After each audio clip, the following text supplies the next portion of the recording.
to know how to behave.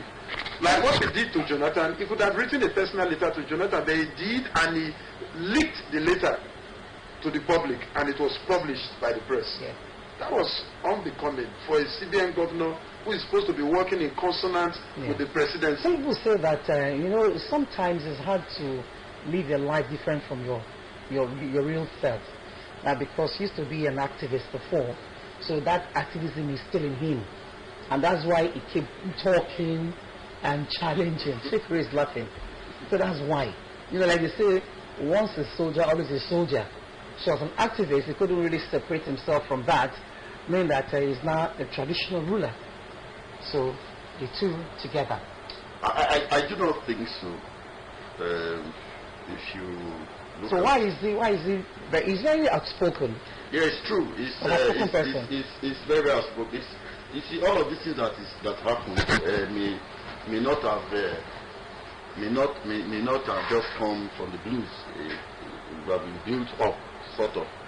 I recall sometime under the same Warri, when he was head of state at that time, the immediate past emir and the union were also restricted, so to speak, using the word that way. Why? Because they said they visited the country called Israel at that time, where Nigeria had no diplomatic relation, and they were restricted, even though they were not deposed as it were. But like I said earlier, Sanusi had a controversial past. There's no doubt about that. He's very outspoken. Maybe he's being led by the fact that he's a very intelligent person. He understands issues and all of that. So sometimes he acts as though like he's the Lord of the Manor, who is beyond correction, or who is beyond some things like that. Maybe all of that may have contributed in some sense into putting him into the present imbroglio. And that was why I said earlier that he saw all of this coming. He didn't attach so much value, so to speak. If you read that statement of 6 years ago when he was being enthroned, his statement, the Australian statement, clearly says that if you go into this place, it's either you're taken out dead or you can walk out with your 2 legs. So that was somebody who we can call Nostradamus, of Kano, of the Kano Emirate. Beyond all of that, criticizing policies of government has always been his penchant. Like my brother said, during the Jonathan era, there were a lot of issues that happened there. It resulted, having been drawn to when his attention had been drawn to his own mistakes, he had to personally sign a written apology to then House Chair on Finance, former governor, then immediate past governor of Kaduna State, Makarafi. And even when he went ahead and said, okay, reduce the figure, was challenged, Konde had to challenge him up to the point where they had to bring in one horticultural price, water coopers, to say, and eventually, at the end of the day, discovered that what the figure he mentioned was a far cry from what eventually they saw. And what they saw was just was something that they couldn't explain, that they couldn't account for that figure, which was like 1.2 billion. And so when all of that, he didn't stop, even when his attention was drawn to those mistakes. He didn't stop, because he's a vocal person. He's always very critical of government and all of that. One area that I also want to align my brother is that government must be tolerant. One, I have mentioned on this platform before that the government of this current administration are very, very intolerant of criticisms, and there is no way governance can move and deliver to the people. You must accommodate divergent views on issues. Through that way, beautiful things can come up, and you are going to claim the credit at the end of it. So, for Sanusi, there is no big deal. There's no big deal. The president has said that doesn't have a hand in it. Well, and his position, and the Kano government said they did not banish him. I will not speak on that. No, I'm just saying. I will not speak on that. Why? I will not speak on that because we have a government that is not stable. We have a government who can publicly come out and deny an act. I don't know whether they are talking to some fools who came out from some remote villages in Away to say that you are removing somebody from where he was to a remote place. Because from the history, once you are banished, once you are removed from where you are, until death do you part, you don't go back to that city. When they took, when they banished the Sultan Dasuki to Wukari in Taraba, he didn't return. Okay, he didn't return until Abacha. Was it Dasuki, or I think it was Mashido? So he didn't return until Abacha came, and then took him there. So for me, I think that he has resigned to fate with what has happened. There's no victory. And he has been given employment in Kaduna. Oh, not only Kaduna, he's investing in a lot of appointments. We hear he has also been given an appointment by the UN as something under works of FDG or so. So it's investing in appointments. So in all of this, what do you see? What does this portend for the traditional institution? Right now, the traditional institution, the truth is that their powers and their position in government has been watered down.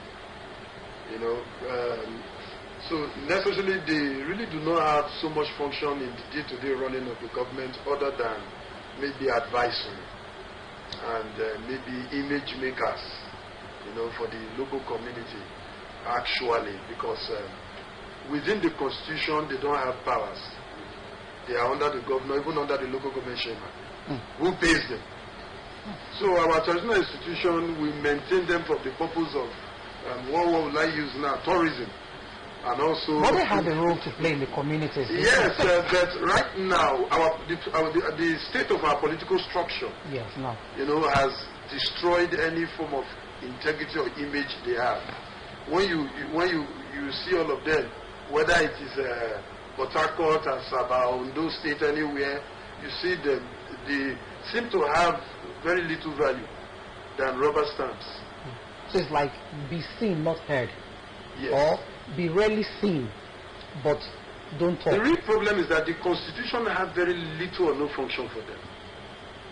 It's a constitutional problem. It's not like maybe the governorship. No. The constitutional problem, the constitution had little or no role for them. Okay, just handle minor little cases, that's all. Little or no role for them. You see, you asked a question earlier that has it been so from time immemorial? The answer is no. The answer is no, because at some point, if you read in your government or I think history about what you call the philosophy of indirect rule, these are the class of people that form the institution that the British were reaching the people through.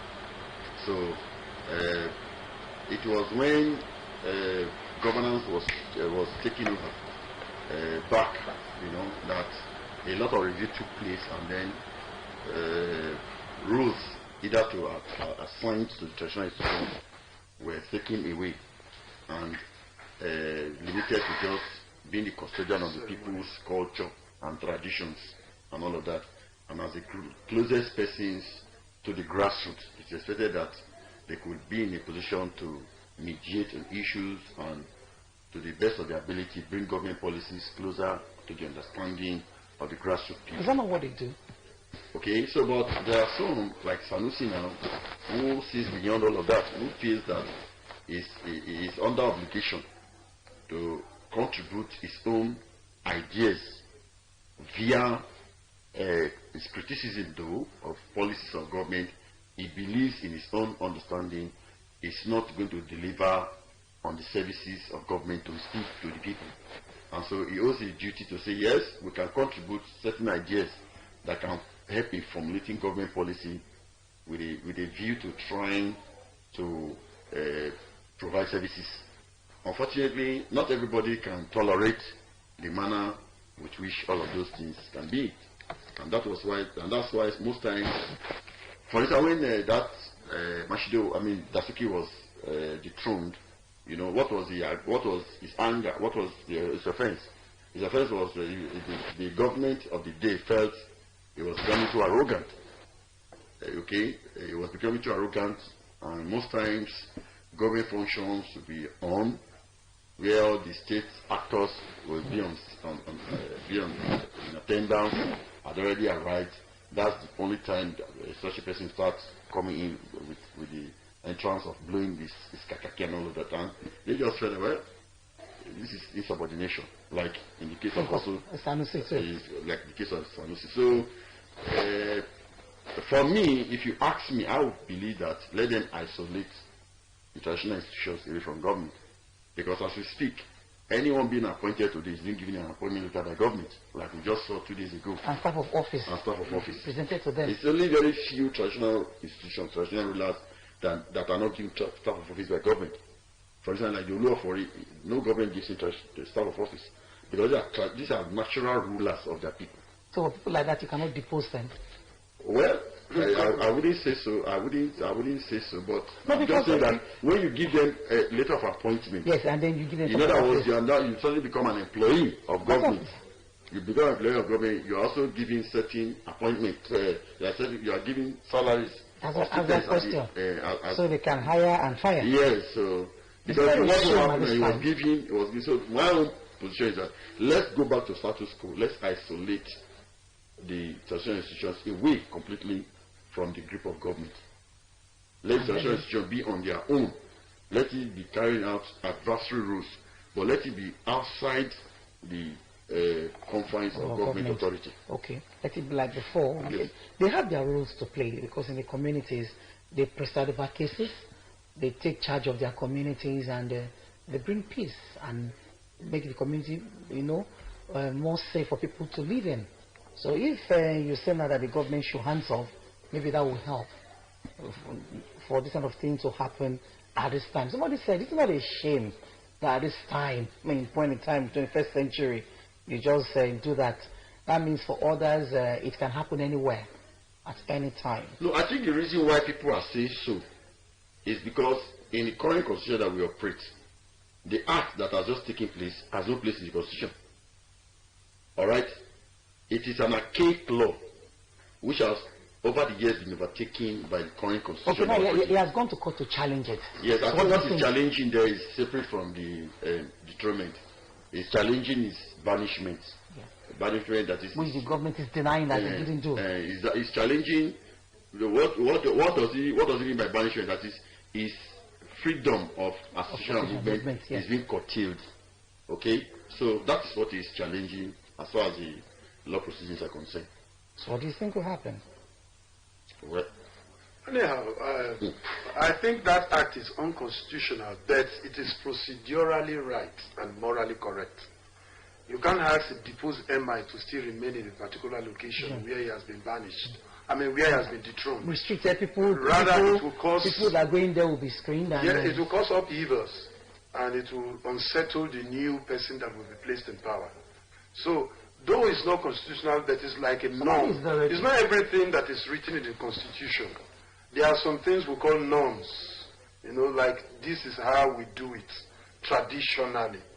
If you look at the history of deposed MIs, they have always been removed from that location to somewhere else that is far-reached from modern life. Yeah.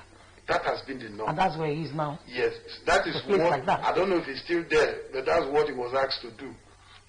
So if anybody is telling me it's unconstitutional, it is you are restricting his freedom of movement, sometimes if your freedom of movement could create chaos, and there's a limit to that right to freedom of movement. If you know that he's going to court to challenge it, what do you think will happen? Do you think being that it's unconstitutional, I don't really know what will come out of it. Okay. I predict and I presume that he will have the court overturn it, but it will portend a greater problem for us in the case of future deposition and banishment. No, you see, we already have a case that was also done in this manner, where the action was challenged in court. I'm talking about the Emir of Gwandu, Mustafa Jokolo. Okay, he was deposed and taken to Lafia in the same Nasarawa. Yeah. Okay, and the Emir went to court, and as we speak, the Court of Appeal, which is the highest court as far as that case is concerned, as of today, quoted Section 35 as an inalienable right of any citizen, okay, and that on the basis of which that action of banishment was null and void, unconstitutional, and has no effect. Now, government is government. As we speak, the man has not been reinstated back, or take him back to where he is. Okay? So, yes, the court will upturn it, but what will that upturning translate into? Will it translate into giving effect to it? Because already as we speak, Jokolo is still battling with coming back to status quo. So that in itself leaves a big question mark as to this whole notion of government that obeys rule of law. Okay, so if an issue of this nature happened and up till now the law has not been given effect, then there is the tendency for anybody to express some fear, to say yes, even if it happens, where's the guarantee that it will be given effect to act? So it's not as if it's new. And it is not only the northern emirs that have experienced being deposed. We have them, so many of them in the southwest, but this is not an occasion for us to start mentioning all of that. There's a litany, that means there's a battery. So it means that what means that it can happen at any time, anywhere. Yes, if any of them now in this country, any part of the country, decides to be outspoken or go against the government of the day, they can as well be deposed. Anyway. Yes, that's why it is right now. That's why, because it is obvious now that they are intolerant of government is intolerant of their positions as far as policies of government is concerned. So after they are the employees, so they can hire and fire. It's only my brother Reverend who with his church, if I come to say, okay, I'm a visiting pastor and I see something, the worst you can do is say, don't come to my church. They won't stop me from coming to the area. Okay. Is that not so, my reverend? So you wanted to say something, I think we should be very frank to ourselves. As traditional rulers, our utterances and statements we make publicly should not tend to destabilize government or societal peace. Even if it is true to your statement. Even if it is true, there are other means to convey your opinion. You can have audience with the person in power, one-on-one. You can write a personal letter. So being critical of the government and saying the truth is not an excuse to publicly, embarrass the government in power. Let's be very frank about it. Okay. If what you are going to say will be tantamount to public embarrassment to the government in power, it is preferably that you communicate that on a personal ground, either you go and do a personal visit or you write a personal letter. Okay. No, even in the case of this Sanusi, the man enjoyed tremendous respect from the current governor. In fact, really? Yes, tremendous respect. Been having, no, before all of those issues came, what was the source of this issue? The source of the issue was when Sanusi alleged that the governor spent over 30 days in China on a business investment show. Meanwhile, the man spent only 3 days. So it said that it was an exaggeration. So it was then some of the instances that, this man, by the time if you are lying, continuing in this way, we are going to have issues with the people who are governing. So that was the beginning of their issues. This was an emir when he visits the governor. Ordinarily, the governor should just tell him bye from the government house seat. This is a man who will say, please don't even come to the government house. I will come and visit you in your palace. It was. So when he started bringing. Oh, very well. There was no love was lost between them. Yes. Respect was lost for because of the same harsh criticism as it were. So he lost respect for him and then he started having a problem. So what do you think? What lessons do you think we should learn from this? Well, I've said it before that let us isolate the traditional institution away from government and let them play that role of mediation. Let them play the role of the custodians as custodians of the people's culture and tradition. Let them be confined. Are you saying now that the government should not give them certificate or staff of office any longer? That's why they can operate well. Well, giving them certificate makes them a government employee. So that's true. So they are at the mercy of government. Okay, so you think if that is taken away, just in something like you talked about the law for it, there will be peace? Of course they will, if they are confined to the traditional institution. Do you think so too, Reverend Joshua? I don't agree with him. Okay. The law of warri and even other traditional rulers are paid by the government, heavily too. bonus of office. Yes, they also, even No though stuff of office. they don't give them from time to time, because maybe it's from father to son. Are you getting me now? It's not like some there for the law they have one king. Yes. You know, so you don't have this kind of thing in some other areas where you have multiplicity of kings. You cannot be so sure. You cannot be so sure about the law. They are paid. They are paid. He knows they are paid. You cannot be so sure. So you think that whether he's taking the money or not, they are paid. Even the Oba of Benin is paid. We had the story of when Oshomole came in and he didn't know what was the actual amount. But can it be deposed? Of course. Oba can be deposed. Of course. Okay. But you know, depending on the way you control yourself, you must respect the persons in power. Okay.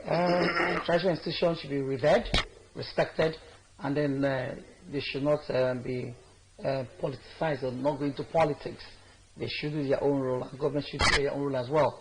And then we'll have a peaceful community. But before I let you go, Sir Shukri, this issue of generator that they want to ban, generator, how do you think? Well, I think that Senator Marshall is just exhibited elevated ignorance as far as I'm concerned. Elevated ignorance. Why do you say ignorance? There are no elevated ignorance for that. And no apologies for that. Why elevated ignorance? I thought he was going to bring up a bill into the House that will say anytime they see any herdsmen killing anybody, they shouldn't wait for government to catch or steal. They should just kill them. I thought that kind of thing. Because as we speak, his own community in Shiroro local government is the headquarters of banditry and herdsmen killing today. His own community in that Shiroro area. How do you come up with such ridiculous bill? When even in the National Assembly they use generator. Now 21 out of the 24 power stations in Nigeria are gas fired. That is, it is gas that supplies fuel to power those generators. We have a lot of IPPs. Let me ask him, even in there's a dam in Shiroro in Niger State, the Shiroro Dam, the Kanji Dam. I don't know whether they are now operating in optimum level to the extent that yes, they can generate power.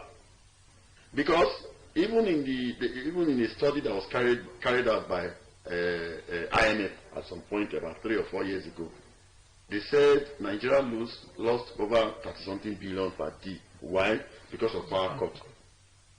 And so, are you now saying that the people who are doing, who are helping to mitigate the very poor power situation are now offenders that they should go for 10 years imprisonment?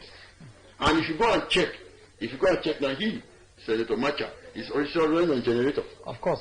And is generator the only source of fumes and noise? No, it's not even noise. He says fume and there was other hazard. So it calls environmental hazard. When there are so many other sources of environmental hazards.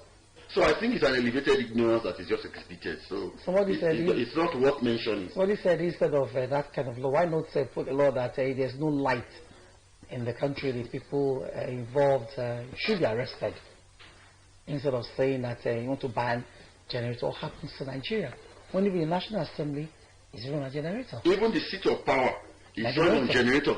In fact, there are tons and tons of millions of naira that has been budgeted, allocated for buying of diesel to run the generating set at the villa. So is he also going to? So that bill is not going to fly at all. It's not worth mentioning. Let's not even dignify it. It's not fly at all. Because Nigerians are grappling. That deal is an exhibition of madness attributed to ignorance. Because what do we rely on? Companies will pack out of this country. They shouldn't use generator. Because some have gone, the remaining will leave. Because there's no power available, then we shouldn't use alternate power. What is happening now? Funny bills. One is hate speech bill. This one not generator. We have too many illiterates. From the same state. I think the only meaningful bill is the bill to raise the stake in terms of qualification, because we have too many illiterates in the house. That's the reason why we're having what we're saying. I want to say thank you to Sir Matthew Shekure, KSC, for coming to the program this morning, and of course Reverend Joshua Porey of Life Trend Christian Center thank you so much. So many issues to talk about this morning. We'll still keep the conversation going because more to come. Like I told somebody that Nigeria is like the country where, like, there's a book we read when we were in school, 1 week, 1 trouble. Will think that book. 1 week it was the radio hair remover. The next week it was Biafra. The other one is Shomole. Now it's Sanusi. Maybe next week, who knows what's going to happen? Next week is the coronavirus. Coronavirus is still on ground. Okay, they are meeting next week. Coronavirus is going to be Congress 17. Maybe we'll hear. Officials at the National Assembly. No, it won't. It won't get that. Thank you so much. All right, you're watching Morning Watch. We'll take a break, and coming up next is Oil and Gas Matters. Stay tuned.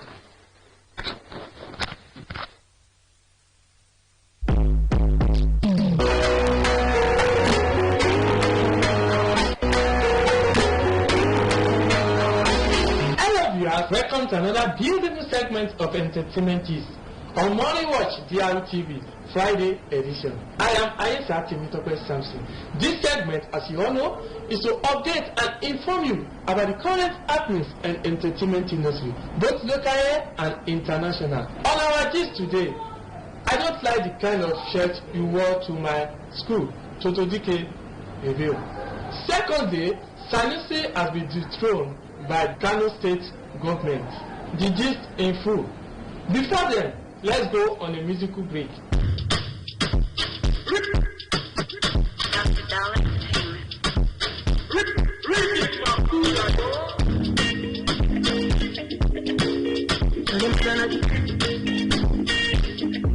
Wanna make love on the moon, dancing to my tunes, music to my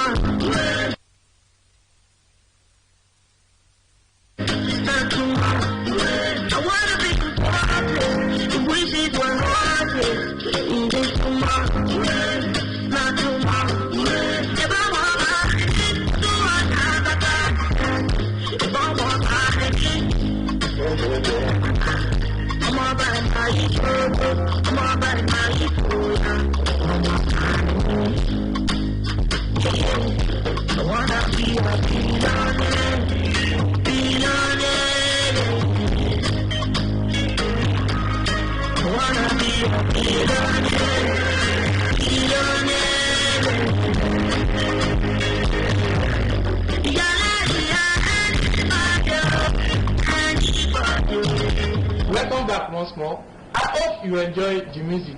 Before the break, we are talking about Totodike. My son said he didn't like what I wore to his school.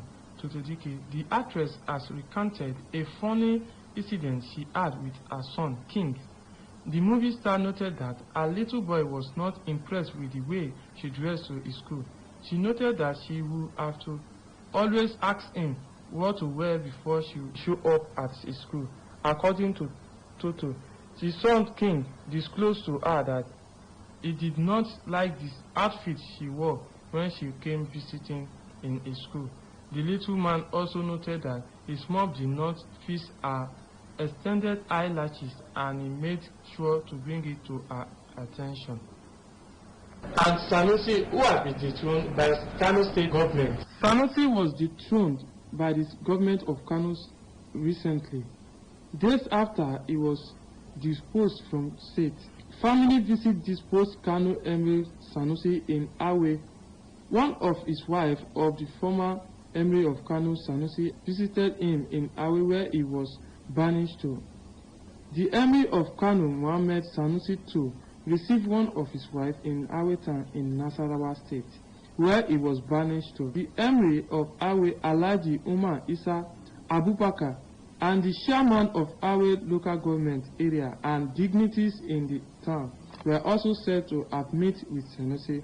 The people of the same town were reportedly happy with Sanusi present, but unhappy with his dethronement. But Ezra was never part of the decision made against the former traditional rulers. When the Emir was removed, he was removed from office and a new one appointed. The issue of banishment was not part of the decision of the Kano State government. My love for you is unconditional. Our song, Ghanaian star Akweme, Follow, crush over Regina Daniels. Nollywood actress and billionaire wife Regina Daniels' ex-lover Somedian appeared to have found love again years after departing away with the movie star. The Ghanaian celebrity started off by sharing a post in which a digital news outlet alleged that she was having an affair with Somedian. Pablo did not only share the post on her page, she accomplished it with a caption that suggested that it's in fact true. In a different post, the dramatic lady shared a picture of Somedian with a caption which she notes that her love for him is unconditional. She said, "My love for you is unconditional, handsome baby. Please don't let me down," she said. I don't know why Atletico didn't play proper football. Klopp aimed dig at Simeone's style after Champions League defeat. John Klopp believed Atletico Madrid should play proper football instead of relying on counter-attack after they eliminated his Liverpool team from the Champions League. Diego Simeone's team beat the Reds 3-2 after extra time in the second leg of their last 16 tie at Anfield, sending the defending Europe champion out of competition. Thank you very much, my beautiful viewers out there. I hope I'm able to update and inform you about the current happenings in entertainment industry, both local and international. I'm still your host, Ayesa Temitope Samson. See you next week, same time, same station. Stay out of trouble. Love you all. Thank you very much. Wanna make love on the moon, dancing to my jeans, music to my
Welcome again, still Morning Watch here, and straight on that to oil and gas matters. Now we're looking at the economy of Nigeria, economy diversification, life without oil. We know that the coronavirus has become a global issue and is affecting the price of crude. In fact, Nigeria is one of them because our mainstay for now is oil. So we're looking at all of this. With me in the studio, I have three gentlemen. From my immediate left is Chief Charles Akemi. Good morning, Chief, and welcome. Good morning, Bertans. Mr. Bucho Jajare is sitting next to Chief Charles. Good morning, welcome. And of course we have Comrade Cogent Ojobo. Good morning and welcome. Good morning, Deltas. Now, oil and gas matters, what is happening? I was watching the GMD of NNPC saying that the price of crude has dropped to, is it $30 a barrel? And if you take away 8, it will remain 22. And now they are saying that Nigeria is looking for buyer for our crude. What is happening, Chief Charles? Yeah, what's happening is the general lockdown. The general lockdown, not only in China, but in most other countries. This is the coronavirus issue? Yes, yes. Okay. The lockdown simply means people don't go to work, people don't travel, people don't fly, So there's no movement. And it's affecting a lot of industries, not only the oil industry. So it's coronavirus. You see, but then we know it's just the media hype. After all, this is a sickness that has been with us for... Why did you say that?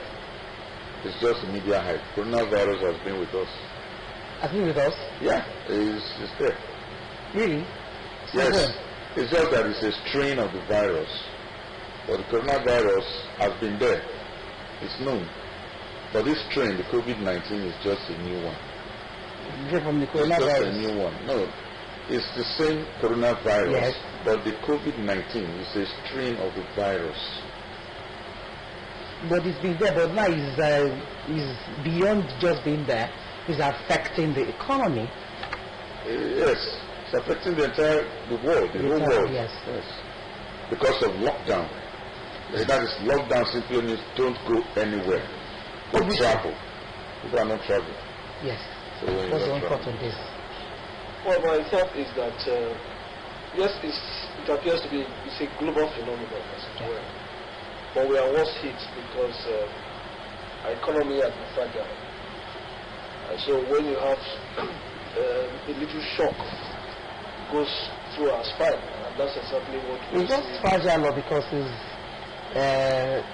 mostly on oil. Apart from dependence on oil, we have not actually achieved growth in the true sense of the word. We've been having a negative growth, So that puts us on the edge. But sometimes when the economy is growing, the economy has it's growing.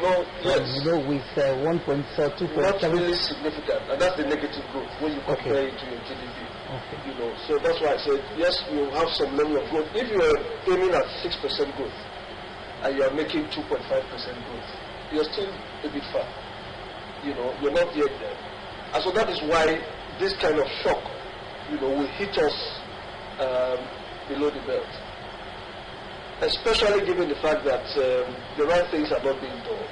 If we were doing the right things before now, the shock would not be so much. But the shock is devastating because we are caught unprepared. What do you mean right things? For instance, if the entire world is on lockdown, Yes. and we have capacity to utilize our crude, the shock will not be as much. Because what we are not selling, we refine. And then we can use, and then even sell within West Africa. If we are not selling to the overseas. So, but we are unprepared because our refineries are not working. So, we do our quota has been slashed by OPEC. So we don't even have the opportunity to export what we used to. That has been reduced. So the leftover, what do we do with it? We put it in the reservoir. It's not any money for us. So we are losing money from all sides. That's why I said it caught us unprepared. And now we are struggling, even the agric sector that we are seeing some improvements on, we are still struggling to make the environment conducive for business. The farmer headers thing is there, retarding agric. Infrastructure is there, because after having your produce, how do you get it from point A to point B is an issue.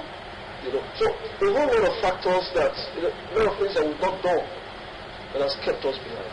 Okay, and Cogent, for you, what's your own take on this?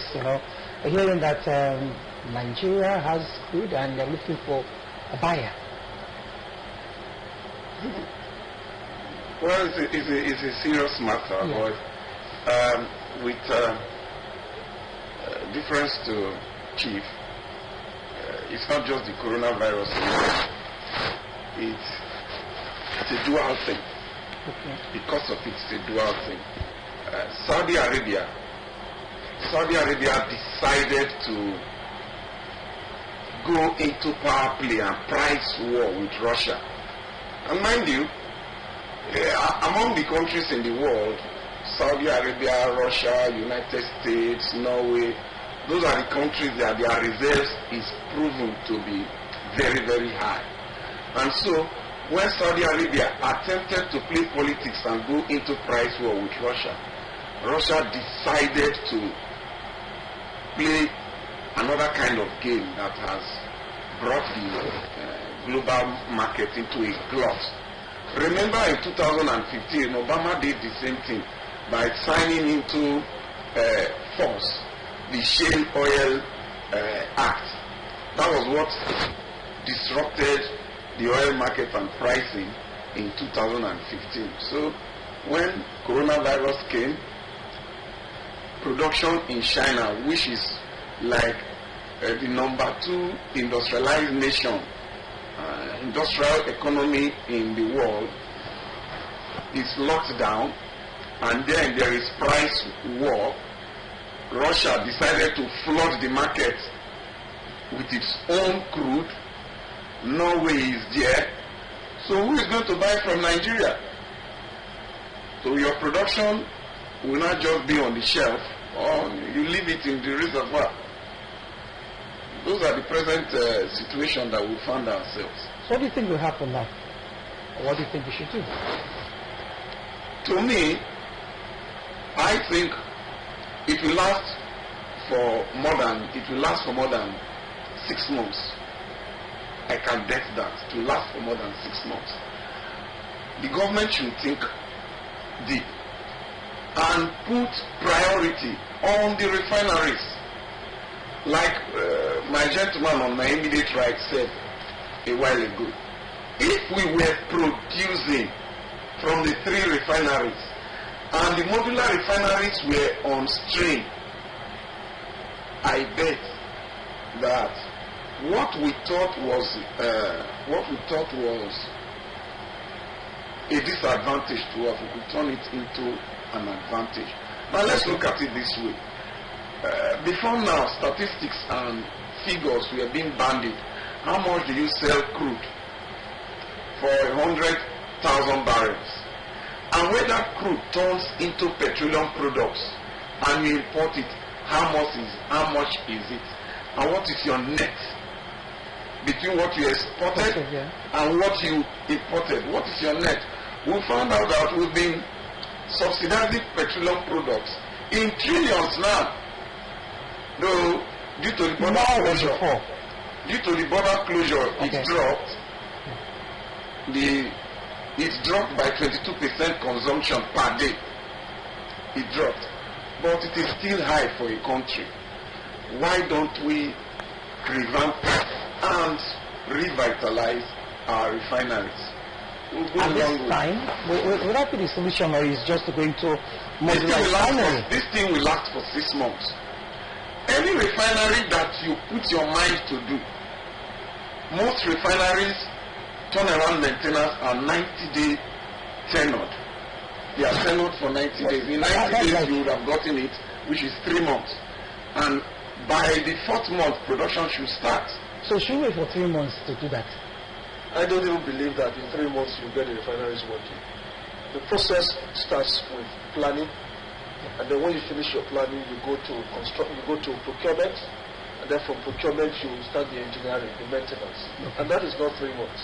The process of procurement, for instance, alone can take you 3 months and beyond. So I think that what the government should do for a sector that we all rely on for our revenues, first of all, PIB should be let out of legislation or should be signed into law. The PIB. At this point in time now? Yes, we must do that because we are in the theater already. Yeah. We are in the theater already. Okay. So the PIB should be signed, the refineries should be sold, The refineries should be sold. They shouldn't be revamped because government does not have business doing business. Okay. We saw that from the cement industry. The first cement industry was in Enugu, Kaladu Cement Factory. And then we saw that no government, as we speak, owns a cement factory. They've all been sold. Okay. Refinery sold. Do you think that too, Chief, or you think that we should bring on Moda refinery on stream now? I've said it many times. I've said there are two ways. You can either look for a refiner, a world-renowned refiner, and hand them over. Hand them over means that sit down on the table and agree how much. Take. Because the important thing is productivity in the economy. Not necessarily producing something for sale, but productivity in the economy. The people that will be employed, let them keep their jobs. Hand the thing over to world-renowned refiners and they refine. If you like, you can call the concession. Okay. Just give it to them. Refine. These are the terms. Or sell the things, list them, give them to a private refiner, and then put it on the Nigerian Stock Exchange. Let people, the owners of that, let it be privatized. But turnaround maintenance is already going on. Now, yes. Okay. In this refinery, that's what I wanted to add. and in the other one, they're already going on now. That's what I wanted to add. They brought the people that built the refineries, not projects. They are they're back. Yes, they're back. They are doing the turnaround maintenance already. So maybe in a few months, maybe they'll be back on stream. But you see, these refineries are not set up to refine 100% of the crude they receive. That's why we have this carbon black plant here, and we have the petrochemical in the other side. So that's supposed to take away the 42% that is left unrefined by the refineries themselves. That's the way the thing was designed. But this carbon black, this petrochemical, they're not working. So they should also spring into production. If they can put them to work, then we can say that all the 100% of the crude that they receive in the refineries are refined. The rest is exported now, as it is now. Okay, as it is now, we are looking at now. Can I? Yes. Because if you let some things go, a lot will cover it. You may not have the opportunity either to interject or to correct some assumptions. The refineries can produce 100% of what is given to them. They can. Okay. The only difference is what is your throughput capacity and the derivatives that you will have. The carbon black being mentioned here is a derivative. Carbon black plant does not take crude oil as its feedstock. It takes a product, an intermediate product refined from crude oil, which is called decant oil. It is the decant oil that is now processed into carbon black. So the refineries can produce 100% of what is given to them.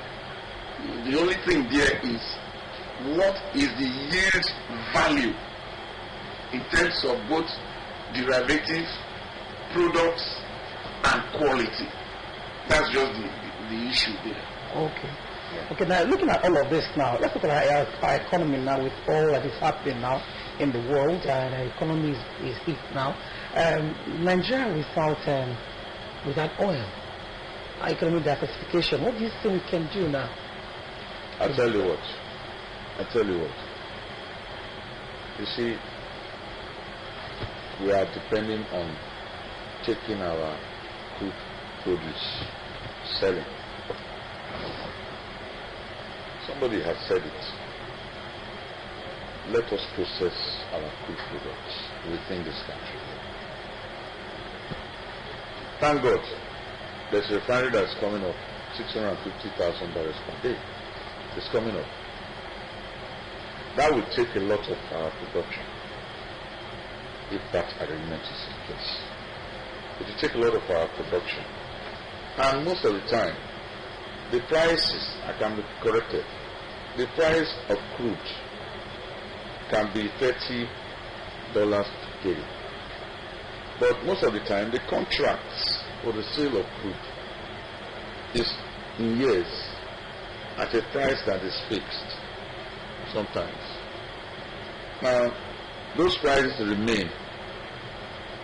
So when the contracts are being revalued from every month, they sit down at the table and begin to look at them. Concessions are made. If the price is coming down, concessions are made. And those concessions are guided by rules. So it is a market, it's like a trade war. Like when you say the prices are crashing, it's not as if the contract I have with you, I will not take it. It is just simply that, look, there's no market today. I cannot come and collect today. Are you getting me? The amount is okay. Spot price is coming down. I can go and buy anywhere to fit my gap. But you, I can't come now. Are you getting me? That's why the contract has crashed. That's what I ask now. But economic diversification. Yes, we have life without oil. What can we do now? Good. You mentioned agriculture. There are many things we can do. Yes. Very many things. Number one, we still have gas. We should pipe gas into our power plants. Okay? And then install portable power plants that we have now. Install them in various places. And empower the people. Give light to the people. Give electricity to the people. And ban generators as they are planning to do. And when you give electricity to the people, they will go into production. And when they go into production, whether price of oil goes down or whatever, Japan does not produce crude. Do they have crude? Korea, do they have crude? There are many countries in this world that don't have crude oil.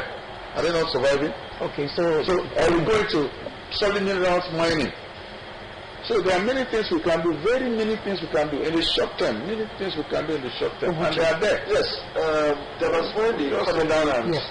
We should not really be looking at the tangibles alone. We should also be thinking about the intangibles.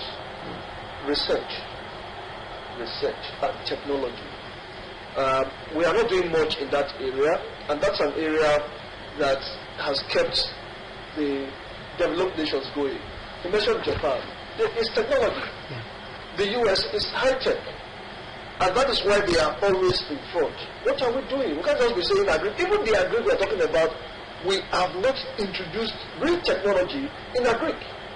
So that we move from this consistent farming that we are doing to real farming. In the south here, we don't have land for agri. If we're talking about crop cultivation, we don't have. Well, in the north, you're talking about 25,000, 10,000, 30,000 hectares of land. You can't get 2,000 hectares of land contiguous here in Delta States. You can't have it. So, in diversifying the economy, have you even wondered, for instance, why the oil majors, Shell, Chevron, Mobil, are not playing in the midstream? Whereas in Europe and in America, you have them playing in the midstream. They refine crude. Why are they not refining here? The environment is not conducive. So, and that is why I keep talking about PIB, getting our infrastructure right. You cannot diversify the economy without infrastructure. Chief just talked about power. That is one huge infrastructure that will... If we can get it right. Yes, if we can get it right. And how do we get it right? NEC is sleeping. The Nigeria Electricity Regulatory Commission is sleeping. Because this goes against those that bought these assets. They bought it on contracts. Who is enforcing the contract? Nobody. So they are just having a field day, and Nigerians are feeling the boat. We are suffering for it. So NEC must sit down and do their job. Gas is available for the gas plants. We have 13,000 megawatts that cannot get to the people as we talk. We are planning to stop gas flaring this year, 2020. Will that happen? Well, we had Vision 2020 some 20 years ago. Here we are in 2020. Where is the vision? 20 years ago. That was during Akasha. Yeah, so where is the vision? So we keep having plans, but there are no actions. No implementation. Okay, for you, Cogent. Diversifying the economy. We have the potential. What is holding us? We have the potentials to diversify. Well, legislation, power, and authority. Opposite Delta Broadcasting Service here, there's supposed to be the Warri Industrial Park. Backyard of it. Business park, rather. Whether industrial or business. Okay, business. Business is even better for this case now that we are now using. Business is better. Backyard of that land earmarked as Warri Business Park is Nigerian Gas Company, and you also have Warri Refinery there too. Now, if I were to make a proposition, this is what I would do. That land, I'll take a trunk line of gas that is available. I'll negotiate with the Nigerian Gas Company, pipe this gas to that place and put a battery limit there. Companies with turbines, buy your turbine, come there. You now have your own power, which is not on the national grid. All you do, you are not paying for power, but you are paying for gas, which you generate for yourself, and you are constantly on production 24/7 and for 12 months. If your plan is production of 1 year, if it is for 5 years, so you begin to see manufacturing companies, processing companies, companies with services relocating to that place because they know that power will be there steady. Located to the business. Yes. Okay. How would that help our economy? Good. How is the Agbara and Oregun industrial estate helping the IGR of Lagos State? Okay. Now, most of the companies have now left Lagos. Most of the companies have now left Lagos to downtown. No, not downtown. Just across to our neighbors, Ghana, Ivory Coast, and begin to see things like Omo, things like butter, coming back to Nigeria. Even peanuts. Written in French. Written in French. And we have PZ companies here in Lagos that are relocated because of power. Because the cost of buying diesel to run my generators to produce is getting into my production cost and overhead. So I move to where I get cheap power and produce. So when there is the availability of power, I am a producer, I'm a manufacturer. Okay, so power will help the industries and of course, okay. Of course. What about agriculture, Chief? It's all related. You know, is there any way we can go into agriculture and begin to export? Let me tell you. Okay. You're going to export yam and cassava. You see, we talk about export all the time. But I'll tell you, yes, I'll tell you that the population of Nigeria, they say it's about 200 million people. If you want to feed that market, you know what you will become. Look, Dangote is supplying cement to 200 million people. What is it now? If you are supplying Gary to 200 million people, you know what you will become? If you are processed, don't just carry your cassava and go and sell abroad. Why can't you engage your children to process the cassava into Gary and other finished products? Finished products. That's where the money is. Your children, let them work and play a role in processing your food products, be they agricultural or not. Agriculture makes money if there is a market for what you are producing.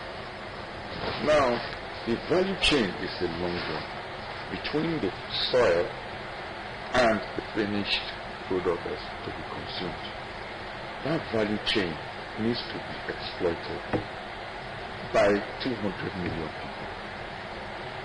It doesn't matter what kind of agricultural product. It could be food crop, it could be cash crop. Alright? There is enough land in this country. Now I've said it sometime. I said, come, all these federal highways, why not take 250 meters this way, 250 meters here and plant palm oil palm. for thousands of kilometers, then rubber for thousands of kilometers, or Is rubber still cashew, existing? cocoa, for why not? And so on. Are you getting me? Yeah. You will then, as you harvest, you process. We have knife for. That's not Process. working. The guys are there. Go and ask them if they are producing palm oil. Ask them. That's We have- actually research institute. It's research. We have Okomo oil, we have Fresco, we have quite a few other oil refining. They take the crude from and produce. But then does not end in oil, palm oil alone. It goes down.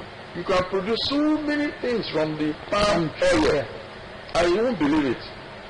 One barrel of palm oil is more expensive than 1 barrel of crude. You know that? You know that? It's more. That's why people went to Ondo State, captured hectares of land, and was producing 800 drums, which is like about almost 1,000 barrels, all right, of oil, palm oil every day. And it was made a lot more money than people who are producing 20,000 barrels of So of crude oil. we can actually beef up our economy, not only on oil. So many things. Okay, And process them to let me- finished products let me add for export. Let me add or my even voice to internal that of consumption. Chief. Let me add my voice to that of Chief. Malaysia, that is now Malaysia.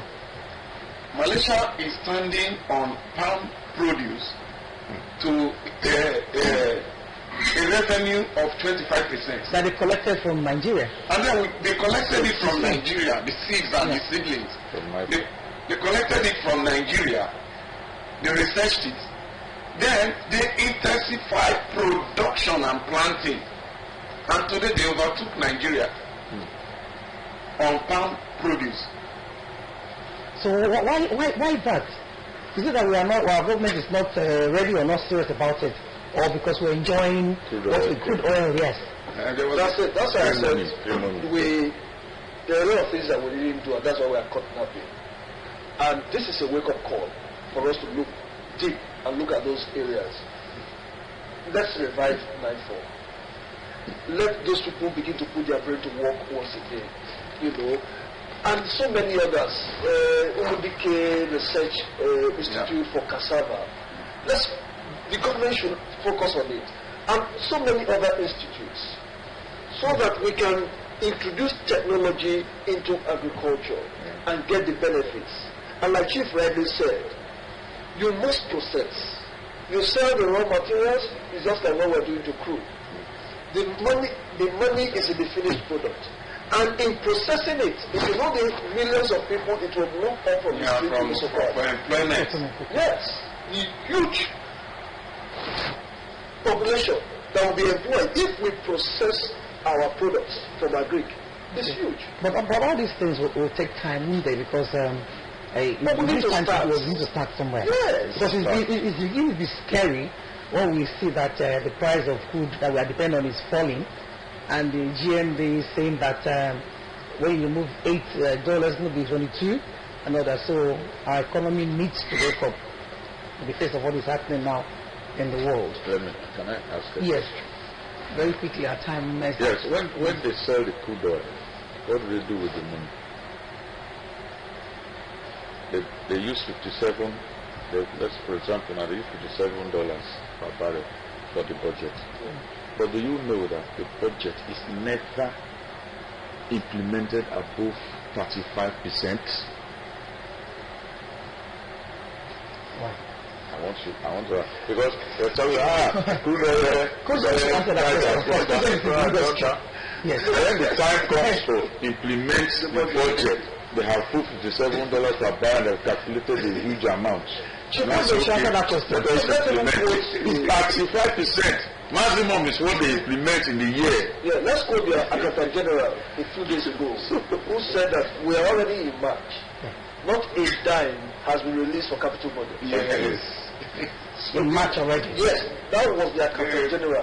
Most companies Said and we ministries are have been mad. asked to run at He was telling the House Correct that percentage. a dime has not been released for capital projects. When is that going to happen?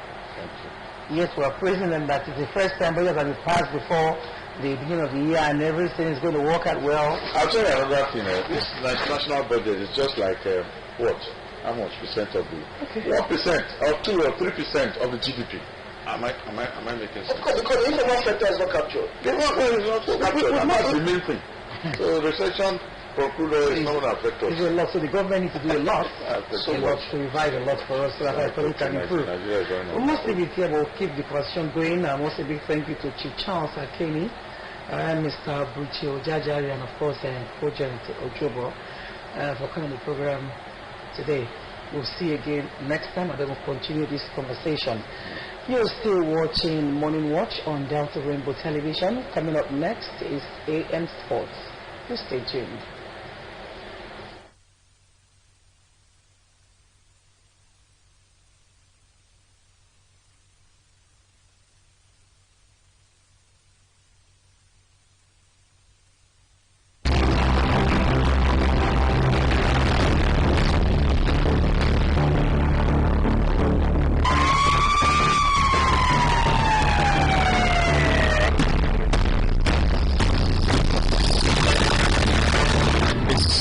Because this will be the first state airport that can boast of all these facilities. So we're very excited. This airport runs for 24 hours by doing passenger in the afternoon and cargo at night. With even 800 meters, any aircraft can land in Asaba Airport. This is an international standard. The design is from ATG in UK. Alic is here now, Airpeace is here, Asma is here, and everything. This shows that this government has interest of the people. National readiness of the airport is a very big plus to the governor's smart agenda.